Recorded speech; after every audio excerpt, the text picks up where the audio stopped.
देवकी श्रीकृष्ण को स्तुति कले और कंसरोषरु रक्षा पाइबा पई प्रार्थना जणाइले।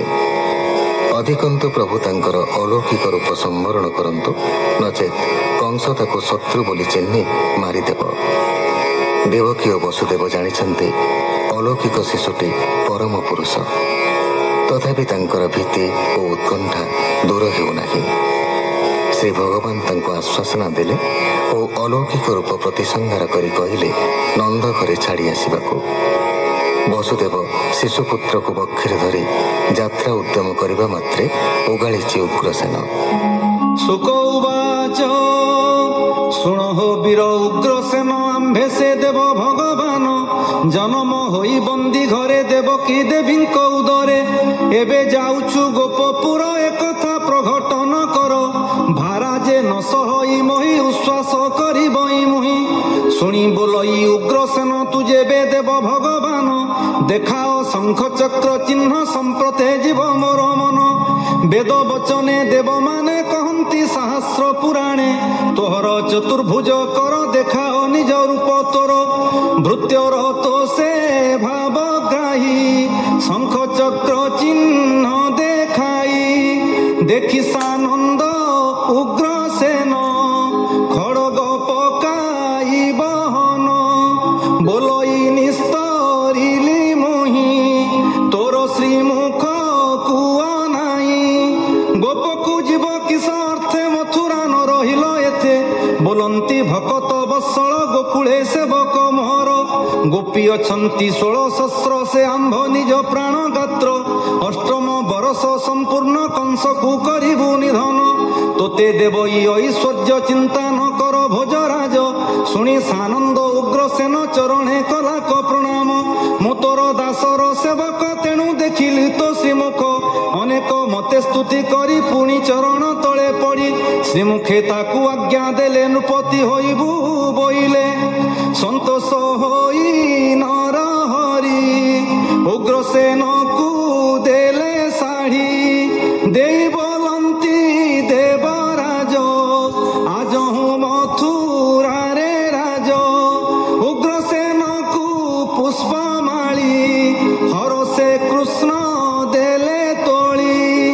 पाटे बांधिला उग्रसेन बोलई जाओ भगवान आनंदे पथ छाड़ी देई। बोलई निस्तरिली मुहि तहु चलिले चक्रधारी पाछोटी जाए दंडधारी। हेमंते किछि दूर गला आज्ञा पाइण बाहुडिला। हरस चित्ते वसुदेव हृदय चिंतई पद्मनाभ। नदीर तीरे जाई मिली देखिला जमुना उछुली।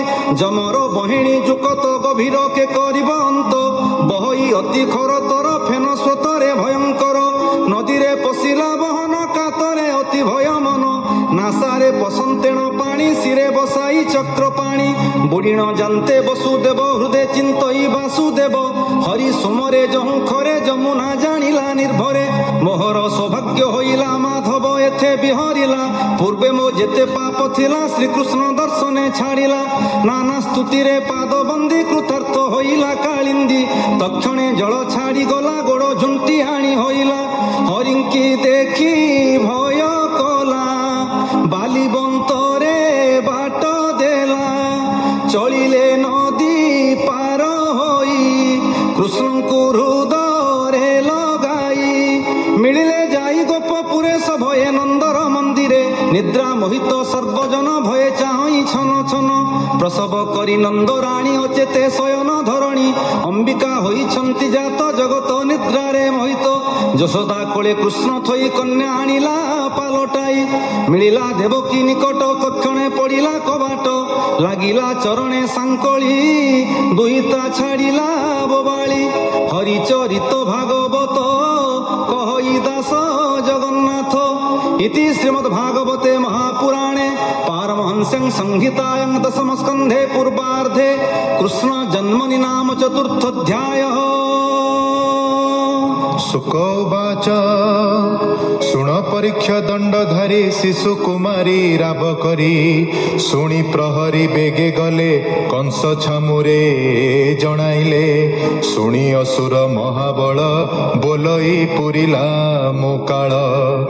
ଶଯ୍ୟା ଉପେକ୍ଷୀ ବେଗେ ଉଠି ଖଡ଼ଗ କଲା ଦୃଢ଼ ମୁଷ୍ଟି।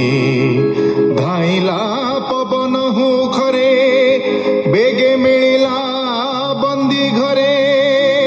ପିନ୍ଧିଲା ବସ୍ତ୍ର ସମ୍ଭାଳ ଫିଟିଲା ଦୃଢ଼ ବନ୍ଧ ବାଳ।